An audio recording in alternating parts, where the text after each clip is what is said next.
শায়েখে চরমনাই মুফতি ফজলুল করিম সাহেব যে কোনো মুহূর্তে গ্রেপ্তার হতে পারে মামুনুল সাহেবের মতো। মামুনুল সাহেবকে যেমন নারী কেলেঙ্কারিতে ফাঁদে পেলিয়ে গ্রেপ্তার করা হয়েছে, ঠিক তেমনই শায়েখে চরমনাইকে নতুন চক্রান্ত নারী কেলেঙ্কারির ফাঁদে পেলিয়ে গ্রেপ্তার করার একটি সাজানো নাটক হয়েছে। দর্শক, আপনারা ইতিমধ্যে দেখেছেন বরিশাল সিটি কর্পোরেশন নির্বাচনকে কেন্দ্র করে শায়েখে চরমনাইকে রক্তাক্ত করা হয়েছে। তারপরও একজন বেশ্যা নারী চামড়া ব্যবসায়ী, এই কুলাঙ্গার মহিলা, সে শায়েখে চরমনাইকে নিয়ে মন্তব্য করেছে শায়েখে চরমনাই নাকি ওই নারীর গায়ে হাত দিয়েছে এবং নৌকার বেস ওনার বুক থেকে ছিনিয়ে নিয়েছে। দর্শক, আপনারা এমন একটি ভিডিও কিন্তু সোশ্যাল মিডিয়ার মধ্যে ঘুরপাক খাচ্ছে, আপনারা এটা দেখেছেন যে একজন চামড়া ব্যবসায়ী, একজন মহিলা, সে শায়েখে চরমনাইকে নিয়ে এই মন্তব্য করেছে যে তার শরীরে নাকি শায়েখে চরমনাই হাত দিয়েছে।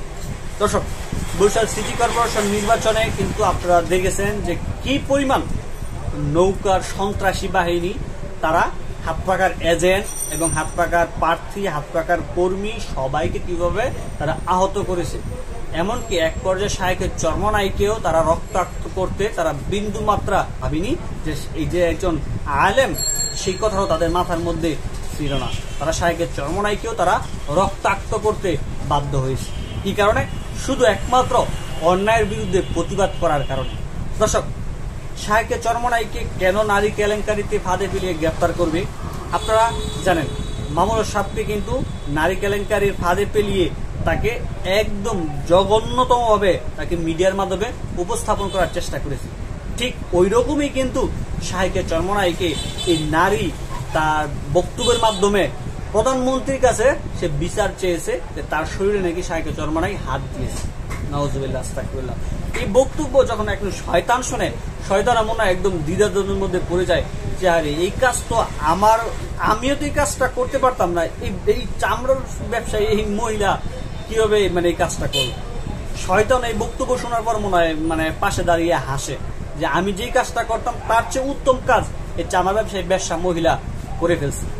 দর্শক, এই যে নারীর যে বক্তব্য, এই বক্তব্যকে কেন্দ্র করে কিন্তু যে কোনো মুহূর্তে শায়েখে চরমনাইয়ের উপর এটা প্রভাব পড়তে পারে, তাকে গ্রেপ্তারও করতে পারে।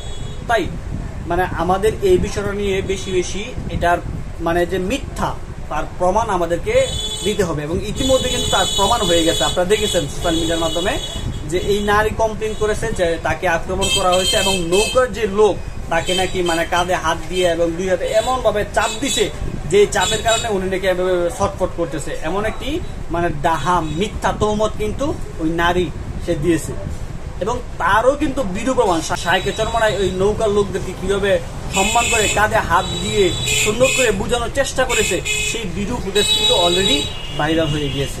আপনারা দেখেছেন যে শায়েখে চরমনাই ওই নৌকার যে লোক তাদেরকে সুন্দরভাবে বোঝানোর চেষ্টা করেছে যে দেখো, এটা কি নির্বাচন, যাকে ভোট দিবে জনগণ, যাকে রায় দিবে সেই মেয়র হবে। এখানে তো ঝগড়া বা এই সকল কে নৌকা করে, কে হাত পাকা করে, জোর জবরদস্তি এগুলো তো করার কোনো প্রয়োজন নেই। এমন ভাবে সুন্দরভাবে কিন্তু বোঝানোর চেষ্টা করেছে ওই নৌকার লোকদেরকে। কিন্তু এই বেশ্যা নারী মহিলা কি করলো? আইসা বলতেছে যে শায়েখে চরমনাই নাকি যে ওই লোকদেরকে এমন ভাবে চাপ দিছে যে ওই ভাইয়া নাকি ছটফট করতেছে। আসলে এই যে নাটকটা তারা সাজিয়েছে, এই নাটকের বিন্দু মাত্রা কিন্তু কোনো ফায়দা বা কোনো গ্রহণযোগ্যতা তারা পাইল না। কি কারণে? কারণ তারা শায়েখে চরমনাই নামে মিথ্যা তহমত দিয়েছে যে নারীর গায়ে হাত দিচ্ছে। আরে শায়েখে চরমনাই তো একজন ম্যাজিস্ট্রেট, একজন নারী ম্যাজিস্ট্রেট, ওনার সাথেই কথা বলার সুযোগ হয়ে ওঠে নাই, কারণ পর্দা করা ফরজ, যার জন্য হয়তো আর সবচেয়ে বড় যে বিষয়টা হয়তো সময় হয়ে ওঠে না, যার জন্য একজন ম্যাজিস্ট্রেটের সাথেও যে কোনো উপায়ে হোক পর্দা করা ফরজ, এটাকে তোয়াক্কা করে কিন্তু শায়েখে চরমনাই একজন নারীর কাছে কথা বলতে যায় নাই। আর এদিকে এই 100-200 টাকা দিলে যে বিছানার বেডে চলে যাবে ওই বেশ্যা মহিলা বলে ওনার শরীরে নাকি হাত দিয়েছে। নাউজুবিল্লাহ, আস্তাগফিরুল্লাহ। তো দর্শক, এই যে কথাগুলো বলেছে, এই কথাগুলো আপনার কাছে গ্রহণযোগ্যতা যদি মনে হয় তাহলে অবশ্যই এই কথাগুলো সমাজে ছড়িয়ে দিবেন, যেন বিভ্রান্ত মানুষ না হয়। এই সকল বেশ্যা মহিলাদের মন্তব্য আমাদের শায়েখে চরমনাইয়ের উপরে কোনো প্রভাব ফেলবে না, তারপরও পড়তে পারে, কারণ নারীদের কথা নিয়ে শয়তানের আসল ফাঁদই কিন্তু নারী।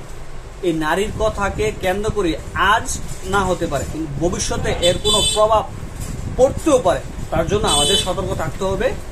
আমাদের এই বিষয়টা নিয়ে আমাদের একটু কথা বলার প্রয়োজন, যার জন্য আমি কথা বলতেছি যে এই নারীর যে বক্তব্যটা, এটা একটি ডাহা, মিথ্যা, ভুয়া, বানোয়াট, এর সাজানো একটা নাটক, যেন মামুনুল সাহেবের মতন এই ফান্দে যেন শাহেখ চরমনাইকে না ফেলতে পারে, যার জন্য কিন্তু আমার এই ভিডিওটা করা।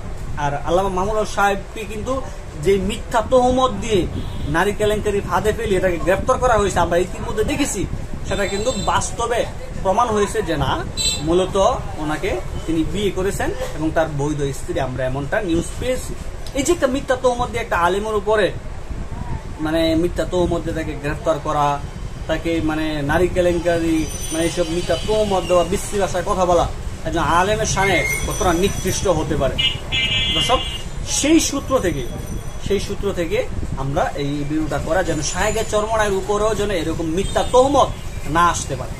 তো দর্শক, এই ছিল আজকের ভিডিও যদি ভালো লাগে তাহলে অবশ্যই সবার মাঝে শেয়ার করে ছড়িয়ে দিবেন, আর বেশি বেশি দোয়া করবেন আল্লাহ পাক যেন এই সকল মিথ্যা তহমত এবং শাহেখ চরমনাইয়ের উপর যে রক্তাক্ত হামলা হয়েছে তার বিচার জন্য আল্লাহ এই জমিনে আমাদের সচক্ষে দেখিয়ে দেয়।